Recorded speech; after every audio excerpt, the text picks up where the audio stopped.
Petrol బంకుల దగ్గర diesel బంకుల దగ్గర నిరసన చేస్తాడంట. పెట్రోల్ డీజిల్ ధరలు ఒక రాష్ట్ర ముఖ్యమంత్రి తగ్గిస్తాడా? ముఖ్యమంత్రి చేశానని చెబుతాడు ఈ వెధవ. డీజిల్ పెట్రోల్ ధర ప్రధానమంత్రి తగ్గించాలి, కేంద్ర ప్రభుత్వం తగ్గించాలి. నీకు దమ్ము ఉంటే నువ్వు ఢిల్లీ వెళ్ళు, పనికిరాని వెధవే నువ్వు. నమస్కారం అండి, దిస్ ఇస్ #you. ఆంధ్రప్రదేశ్లో గాడిదలకి నెత్తురు వస్తున్నారు చూడకుండా వైసీపీ వాళ్ళు వీర కృత్యాలు చేస్తారు. ఒక రకంగా అసహ్యం వేస్తుంది వాళ్ళని చూస్తుంటే.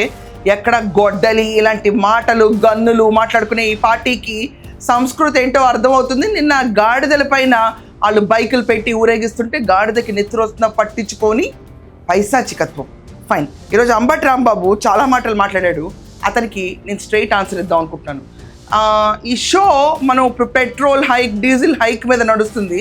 But let's make it very important show for Andhra Pradesh. Let's have a look. YSR Congress party పిలుపు మేరకు శాంతియుత ప్రదర్శనలు చేసి అధికారులకు విజ్ఞాపన పత్రాలు అందజేసే కార్యక్రమం రాష్ట్ర వ్యాప్తంగా జరిగింది. దానిలో భాగంగానే ఇవాళ గుంటూరు పట్టణంలో మేమందరం కలిసి పెరిగిన పెట్రోల్ ధరలకు నిరసనగా మెమోరాండాన్ని కలెక్టర్ గారికి సబ్మిట్ చేయడం జరిగింది. ముఖ్యంగా చెప్పదలుచుకోండి ఏంటంటే, అన్ని రాష్ట్రాల్లో కన్నా అత్యధికంగా పెట్రోల్ ధర మన ఆంధ్ర రాష్ట్రంలోనే ఉంది. ₹113.62. అలాగే డీజిల్ ధర ₹101.24. అన్ని రాష్ట్రాల్లో కన్నా మన రాష్ట్రంలో అత్యధిక ధర ఉంది. ఇదే సంపద సృష్టి అంటే, ఇదే సుపరిపాలన అంటే. నేను ఇంకొక విషయాన్ని కూడా చెప్తున్నా. నారా చంద్రబాబు నాయుడు గారి కుమారుడు లోకేష్ గారు, ఆయన మేము అధికారంలో ఉన్నప్పుడు, వారు అపోజిషన్లో ఉన్నప్పుడు పెట్రోల్ ధరలు విపరీతంగా పెరిగిపోయాయి. దీనికి కారణం రాష్ట్ర ప్రభుత్వం విధించేటటువంటి లోకల్ ట్యాక్సెస్. ఆ లోకల్ ట్యాక్సెస్ని మేము తొలగిస్తాం, మేము అధికారంలోకి వస్తే ధర తగ్గించేస్తాం అని చెప్పినటువంటి ప్రబుద్ధుడు ఇవాళ రాష్ట్రంలో ప్రధాన భూమిక పోషిస్తున్నాడు. ముఖ్యమంత్రి స్థానంలో కూర్చోకపోయినా ముఖ్యమంత్రిగా వ్యవహరిస్తున్నాడు. ఆయన అడుగుతా ఉన్నా, ఏమండి ఆ రోజున మీరు మమ్మల్ని ఇలా అన్నారు కదా, ఇప్పుడు మీ ప్రభుత్వం వచ్చింది కదా, మరి లోకల్ ట్యాక్సెస్ వ్యాట్ తగ్గించి అన్ని రాష్ట్రాల కన్నా చౌకగా చేయొచ్చు కదా. అదే వస్తున్నా అంబటి, ఇప్పుడే వస్తున్నా. అంబటి రాంబాబుకి అప్పుడు లోకేష్ గారు చెప్పిన మాటల్ని ఈరోజు గుర్తు చేసుకుని నెమరు వేసుకోవటం. వయసు పెద్దగా అయిన తర్వాత ఏం చేస్తారండి, మాటల్ని జ్ఞాపకాలని నెమరు వేసుకుంటారు. ఇక్కడ ఎక్సైటింగ్గా మీకు నేను ఇన్ఫర్మేషన్ తీసుకురావాలి. ఎందుకంటే అంబటి రాంబాబు చెప్పిన తర్వాత మనం కౌంటర్ ఇవ్వకపోతే ఎలా? రూపాయి అదనపు భారం అంటే ఇప్పుడు వ్యాట్ అవనండి, సెస్ అవనండి, ఇవి యాడ్ అవుతాయి మనకి పెట్రోల్ కొనేటప్పుడు. వ్యాట్, సెస్ స్టేట్ గవర్నమెంట్ పరిధిలో ఉంటాయి. అప్పుడు లోకేష్ గారు అన్నప్పుడు ఎంత అప్పుల్లో కూరుకుపోయామో మాకు తెలియదు. కేవలం విశాఖపట్నంలోనే ఇది వినాలి ప్రజలందరూ, 25,000 కోట్లకి రైతు బజార్ దగ్గర నుంచి కలెక్టర్ ఆఫీస్ దగ్గర నుంచి పోలీస్ ఆఫీసుల దాకా తాకట్టు పెట్టిన ప్రవృత్తుడు. దానికి వడ్డీలు కట్టాలి, మనం వడ్డీలు కట్టాలి. అది గుర్తుందా ప్రతి ఒక్కరికి? 25,000 కోట్లు. ఇది కాకుండా పయ్యావులు కేశవులు గారు బయట పెట్టారు 40,000 కోట్ల డబ్బు ఎటు పోయిందో మనకు తెలియదు. No, we don't know. Jagananna ఏం చేశాడో మనకు తెలీదు. 40,000 కోట్లు అలా గాల్లో గెలిచిపోయినాయి. ఆ భారం కూడా మనమే భరించాలి, రైట్? Capital utilisation 0. గుర్తుంది అంబటి? Capital utilisation 0. భూమి ఎక్కడుందా అంటే చాలు పడిపోతాడు జగన్మోహన్ రెడ్డి. దానిపైన తాకట్టు పెట్టేసేసి 9 కోట్లు 10 కోట్లనే తెచ్చేసేయాలి అర్జెంటుగా. దాన్ని క్యాపిటల్ యూటిలైజేషన్ 0 చేసుకొచ్చాడు. ఇంకా విచిత్రాలు జరిగినాయి మన రాష్ట్రంలో. మీకు చెప్పాలి, ఎందుకంటే అదనంగా భారం ఎందుకు పడుతుంది మనకనేది కొంచెం ఆలోచించాలి ప్రతి ఒక్కళ్ళు. కుప్పానికి నీళ్ళు ఇచ్చిన జగన్మోహన్ రెడ్డి. చంద్రబాబు నాయుడు గారు చాలామంది పొలిటీషియన్స్ చూసుంటారండి. అంటే ఆయన చివరికి లాస్ట్ ఫేజెస్ ఆఫ్ ఎన్నికలు చూస్తున్నప్పుడు ఆయన 2 టర్మ్స్ ఇంకుంటారు, 3 టర్మ్స్ ఉంటారు. కానీ జగన్మోహన్ రెడ్డి అని ఒక పార్టీని చూస్తారు ఆయన. ట్యాంకర్లు పెట్టి ఆఖరికి ఆ పైకి లిఫ్ట్ చేసే డ్యామ్ గేట్స్ని కూడా అది కూడా ఎత్తుకెళ్ళిపోయారు. ట్యాంకర్ పెట్టి నీళ్ళు వదిలి చంద్రబాబు నీ కుప్పానికి నేను నీళ్ళు ఇచ్చా అన్నాడు. ఇలాంటివన్నీ జరిగినాయండి. మర్చిపోయారా మీరు? అంటే రాజకీయం చేయటం వేరు, drama company, Surabhi drama company నడిపే జగన్మోహన్ రెడ్డితో రాజకీయం చేయాలంటే ఆయనకి చాలా బతికిదా చివరికి. నేను వచ్చి చివరికి ఎలాంటి రాజకీయాలు చేయాల్సి వస్తున్న జీవితం అన్న ఫీల్ కూడా అయి ఉంటారు. ఇది కాకుండా మనకి ఎలాంటి వాగ్దానాలు ఉన్నాయి మర్చిపోయారా మీరు? వెనుగొండ వాటర్ ఇరిగేషన్ ప్రాజెక్ట్ జాతికి అంకితం చేస్తాడు అన్నయ్య. ఏంటన్నయ్య అక్కడ ప్రాజెక్టు లేదు, ఏమీ లేదు, కానీ నువ్వు మాత్రం వెళ్తా జాతికి అంకితం చేసి వెళ్ళిపోయావు. ఇలా ఉంటాయి మన ఆటన్నిటి భారాలు ప్లస్ చేసిన అప్పులు. ఎవరికి తెలియదు పవర్లోకి వచ్చేదాకా ఎక్కడ కాలు పెడితే ఎన్ని వేల కోట్లు ఉందా అని చెప్పి.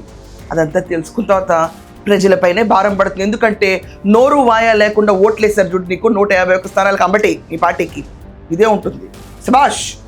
దానికి కూడా నువ్వు ఈరోజు ఉద్యమం చేస్తున్నావు చూడు. ప్రజలు ఎవ్వరికీ తెలియదు, గొర్రెల్లా కూర్చుంటారని. ఈ పరిస్థితి ఇలా ఉంది. ఆర్టీసీని ప్రైవేటీకరణ చేసేస్తారు. మళ్ళీ మేము తీసుకొచ్చి గవర్నమెంట్లో పెడితే మెడికల్ కాలేజీలు ప్రైవేటీకరణ చేసేస్తారు. అబద్ధాలకు కూడా హద్దు పద్దు ఉండాలి మాట్లాడేటప్పుడు. ఆర్టీసీని ప్రైవేటీకరణ చేశారా? ఎవరు చెప్పారు? ఈవీ బస్సులు కొనడానికి ఇప్పుడు బడ్జెట్ లేదు, అది ప్రైవేట్ పార్ట్నర్షిప్కి పిలిచారు, ఓన్లీ ఫర్ ఎలక్ట్రిక్ బస్సెస్. దానికి కూర్చుని ఆర్టీసీ ప్రైవేటీకరణ ఎలా మాట్లాడతావు అంబటి నువ్వు? పీపీపీ మోడల్లో మెడికల్ కాలేజీని తీసుకొస్తే దాన్ని కూడా ప్రైవేటీకరణ. అయినా నిన్ను చేశారు చూడు మంత్రి, అదొక సంక్షోభం మా రాష్ట్రానికి. ఇరిగేషన్ మినిస్టర్ని చేస్తే పోలవరం అర్థం కానడివి నువ్వు. నిన్ను కూర్చోబెట్టి నడిపిన తర్వాత ఈరోజు నువ్వు ఏం చెప్తే తినాలి. రిక్షా తొక్కాడండి అంబటి నిన్న పెట్రోల్ కోసం. వేయండి ఇక్కడ ఒకసారి. అది తొక్కలేక సాగలేక అందరూ లాక్ వస్తుంటే యోధో ప్రదర్శనకి ఇటు తొక్కుదాం అనుకుంటూ ఇటు వెళ్తూ, ఇటు తొక్కుదాం అనుకుంటూ ఇటు వెళ్తూ ఉంటుంది. ఎందుకు ఈ బోడి నిరసనలు?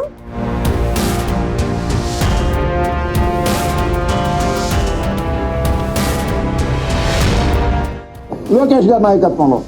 ఎందుకంటే లోకేష్ గారు క్యాష్ ఇస్తే కదా, ఇదే పెట్రోల్ బంకులు ఎవరు క్యాష్ ఇవ్వరు కదా. లోకేష్ గారు, మీరందరూ లోకేష్ అనుకుంటున్నారు ఆయన్ని. Is not Lokesh, love cash. Lokesh గారు ఇక్కడ పెట్రోల్ బంక్స్ దగ్గర కమిషన్ క్యాష్లో రాదు అండ్ ఇటన్నిటి విషయాల గురించి మాట్లాడుతున్నాడు. లోకేష్ పేరు ఈజ్ లవ్ క్యాష్ అని కూడా మాట్లాడుతున్నాడు అంబటి రాంబాబు. అంబటి ఇంత కష్టాలు ఎందుకు? ఎయిటర్ ఇక్కడ ఒకసారి అయింది.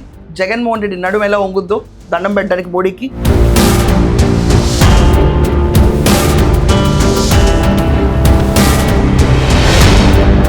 అలాగే అదే రీతిలో పంపించండి ఇరాన్కి. ఆ హర్మోజ్ దగ్గర, హర్మోజ్ స్ట్రైట్ దగ్గర, చోక్ పాయింట్ దగ్గర ప్లీజ్ పెట్రోల్ వాళ్ళండి, మా ఏపీ కోసం, మా సంక్షేమం కోసం నేను మాట్లాడుతాను వెళ్ళి సర్ది చెప్పిరా. నువ్వు కూడా తీసుకెళ్ళద్దని ఏం మాట్లాడుతావు నువ్వు అంబటి? నాకు అర్థం కాదు. ఇదంతా కాకుండా హీఈస్ అ డిఫాక్టో సీఎం అంటారు. అంటే మనం జగన్ ఎప్పుడన్నా ముఖ్యమంత్రిలా కనిపించాడండి? D0 ముఖ్యమంత్రి, అందరికీ తెలిసిందే ఆ విషయం. మళ్ళీ చెప్తే బాధ వస్తుంది. ఎక్కడ నా క్వాలిటీస్ ఉన్నాయి? ఈరోజు సడన్గా ఎక్కడన్నా కూడా ఒకళ్ళు పని చేసే వాళ్ళకి రెండో పని అప్పు చెప్పారనుకోండి, బాగా చేస్తే అందరి పనులు తీసుకెళ్ళి ఆయనకి అప్పు చెప్తారు. అదే జరుగుతుంది లోకేష్ పరిస్థితి ఈరోజు ఆంధ్రప్రదేశ్లో. ఆయన ఫెంటాస్టిక్గా చేస్తుంటే పనులన్నీ. డిఫాక్టో సీఎం, మాకు సీఎం ఉన్నారు, ఆయన పేరు చంద్రబాబు నాయుడు గారు, మా మినిస్టర్ లోకేష్ గారు. నీకు తెలియకపోతే మళ్ళీ చెప్తాను, నువ్వు ఆయనే సీఎం అనుకుని నామజపం చేయి, ఫెంటాస్టిక్గా ఉంటుంది. ఉండి మాట కంటిన్యూ చేయి, ఆయనే అవుతారు ఎలాగో. మరి మీ టెన్యూర్లో కమిషన్ల కోసం మాకు కమిషన్లు వద్దు, ఇదేం వద్దు, ఇప్పుడంటే క్రూడ్ ఆయిల్ సర్జ్ ఎక్కువ ఉంది, ప్రైజులు పెరిగినాయి. అప్పట్లో ఏం లేదు కదా, మాకు వద్దు కమిషన్లు అని చెప్పి ఎందుకు తగ్గించలా? అప్పుడెందుకు ప్రజలపైన భారం మోపారు? దీనికి సమాధానం ఉండదా బట్టి నీకు? And for that matter everybody loves cash. ఏదైనా అది అంటారు కదండి, ధనం మూలం ఇదం జగత్. Everybody loves cash, but in a rightful way. మీరు you love cash, you do anything for cash, you don't know how to do, like ఎలా పరిపాలించాలో కూడా తెలియదు. మొత్తం ధనదాహంతో దోచుకుంటే ఈరోజు ప్రజలు ఈ పెట్రోల్ హైక్ మీద స్టేట్ గవర్నమెంట్ విధించే ట్యాక్స్లో నలిగిపోతున్నారు. అది కేవలం మీ వల్ల, మీ ధనదాహం. Because Jaganmohan Reddy loves cash. మీకు పెళ్ళి అయిందా బాబు? పెళ్లి కాని యువకులందరూ కూడా 30,000 ఇస్తాడు మూడో పిల్లని కానండి, 40,000 ఇస్తాడు నాలుగో పిల్లని కానండి. నేను మాత్రం ఒకనే గంట, మా అబ్బాయి మాత్రం ఒకనే గంట. ఏంది ఇది? చంద్రబాబు నాయుడు గారు మాత్రం ఒకనే కంటాడు, వాళ్ళ అబ్బాయి కూడా ఒకనే కంటాడు. ఆయన ఇంకొక ఉన్నాడు, వాళ్ళ అబ్బాయి మనవడు, అతను కూడా ఒకనే కంటాడు. రాసుకోండి రేపు. వాళ్ళ ఆస్తులు మాత్రం చెదరకూడదు, వాళ్ళ ఆరోగ్యాలు మాత్రం దెబ్బతినకూడదు. మీరు మాత్రం పెళ్ళైన కొత్త వాళ్ళు అందరూ ఇప్పుడు ఇద్దరు కంటే ఇంకోళ్ళు కానీ 30,000 ఇస్తాడు బాబు, జీవితాంతం బతకొచ్చు. మీ అబ్బాయిని పుట్టారు, జీవితాంతం బతకొచ్చు. ఆయన్ని MBBS కూడా చదివించవచ్చు 30,000తో. అర్థమైందా? 40,000 ఇస్తాడు నాలుగో పిల్లల కంటే. ఇక చూసుకోండి, ఇక 40,000 పెట్టి అమరావతిలో 10 ఎకరాలు కొనుక్కోవచ్చు. ఎంత డబ్బు ఇస్తున్నాడు మీ దుంప ఏలం పాటు పెట్టాడు. 30,000, 40,000, ఇద్దరు కంటే లేదు, ముగ్గురు కంటే 30, నలుగురు అంటే 40, 5 కంటే 50. ఏంది దుంపదగా ఆంధ్రప్రదేశ్లో చంద్రబాబు నాయుడు గారి క్యాంపెయిన్ నువ్వు చేస్తే సరిపోద్దాం బట్టి ముగ్గురు. ఆయన కూడా ఇంత ఎక్సైటింగ్గా చెప్పలేదండి చంద్రబాబు గారు, పాపం స్ట్రైట్గా ఇన్ఫర్మేషన్ క్యారీ చేశారు. చూడండి ఎంసెట్లో ర్యాంకులు చదివే వాళ్ళకి ఎలా చదువుతున్నాడో. సో మొత్తానికి రాష్ట్ర ప్రభుత్వం 3 కంటే 30, 4 కంటే 40, 5 కంటే 50 ఇలా అనౌన్స్ చేశారండి. ఎందుకోసం అనౌన్స్ చేశారు? వృద్ధుల సంఖ్య ఎక్కువైపోతుంది. మనం ఇప్పుడు Japan I think subject to correction, అక్కడ వృద్ధులు ఉన్నారు, యూత్ ఎవరు లేరు, పెళ్ళిళ్ళు చేసుకోలేదు, లేకపోతే కొంతమందికి పిల్లలు పుట్టలేదు, వాళ్ళు ఫ్యామిలీ ప్లానింగ్ అని చెప్పి ఈ రకంగా ఉంటే వృద్ధుల సంఖ్య ఎక్కువైపోద్ది రాష్ట్రంలో. అలా మొత్తం అందరూ అంబటి రాంబాబు లాగా తిరగకుండా రాష్ట్రం అంతటా అంబటి అయిపోయింది అనుకోండి, ఇంకా యూత్ ఏముంటుంది, ఆ రాష్ట్రానికి ఆదాయం ఉంటుంది, గ్రోత్ ఏముంటుంది, అదొక రిటైర్మెంట్ హబ్ లాగా ఉంటుంది తప్ప ఆంధ్రప్రదేశ్ అనేది. సో అందుకనే ఆయన పిల్లల్ని ఎక్కువ శాతం కనండి అన్నారు. ఇంకొక ప్రధాన కారణం ఏంటంటే డీలిమిటేషన్ అప్లై అయినప్పుడు మనకి మన జనాభా సంఖ్యలో మన వాయిస్ ఉంటుంది కాబట్టి అది కూడా సెకండ్ థింగ్. సో ఈ రేషియోలో చంద్రబాబు నాయుడు గారు ప్రోత్సాహకాలు ఇస్తారు కానీ లేదు నువ్వు పిల్లలు కానీ అమరావతిలో 10 ఎకరాలు వచ్చేంత డబ్బులు ఇస్తామని ఎవరైనా చెప్తారా? బట్టి ఇలా ఉంటుందండి, ఇలా గోల. వృద్ధులు మాట్లాడితే వృద్ధాప్యంలోనే ఉంటుంది. అనవసరంగా అంబటి అప్పుడు ఎప్పుడో మనిషి అయ్యాడు కానీ ఇప్పుడు కనుంటే 3వ పిల్లకి 30,000 వచ్చేది. తప్పేం లేదు, ఎంకరేజ్మెంట్ ఇది. అంబటికి ఇచ్చినా మాకు ఇచ్చినా ఒకటే. సో ఇలా చేస్తున్నారండి వీళ్ళందరూ. వీళ్ళు ఎంతెంత లోతున తవ్వేశారో రాష్ట్రాన్ని ఎవరికి అర్థం కాల. పవర్లోకి వచ్చేదాకా వచ్చినతో చూస్తే థడేలు, ఏ కార్యాలయం మంది కాదు, ఏ బిల్డింగ్ మంది కాదు, మనదని తవిడి చూద్దామన్నా ఒప్పుకోరు. ఎందుకంటే HDFC బ్యాంక్స్ వీళ్ళందరూ ఖాతాల్లో ఉన్నాయి, మన కలెక్టర్ ఆఫీస్లు ఇవన్నీ. సో ఈ రకంగా చూసుకుంటే కనుక స్కాములకు పెద్దపీట. దాని తర్వాత సిద్ధం సభల్లోనే గ్రీన్ మ్యాట్లు వేసేసి జనాలు వచ్చారు హో అని చెప్పుకునే ఒక స్కామ్స్టర్స్, జనాల్ని మభ్యపెట్టి ఎలాగైనా ఓట్లు దంచుకుందాం అని ట్రై చేసిన ప్రజలు మాత్రం మేము వెయ్యం మీకు అని 11 స్థానాల్లో కూర్చోబెట్టినా వీళ్ళ వైఖరి మారట్లేదు. సో చెప్పండి మీ ఒపీనియన్ ఏంటో. నిన్న వాళ్ళు చేసిన వీర విహంగం వీటన్నిటి గురించి మీకు ఒక ఒపీనియన్ ఉంటుంది కదా, స్ట్రాంగ్ ఒపీనియన్, కన్స్ట్రక్టివ్ ఒపీనియన్ రాయండి. అండ్ చంద్రబాబు నాయుడు గారు ఇస్తున్న ప్రోత్సాహకాల గురించి కూడా ఖచ్చితంగా మీ ఒపీనియన్స్ కామెంట్స్లో రాయండి. అంటే 3, 4 పిల్లలకి అంటం గురించి ఖచ్చితంగా మీ ఒపీనియన్స్ రాయండి. That's all for now. Thank you.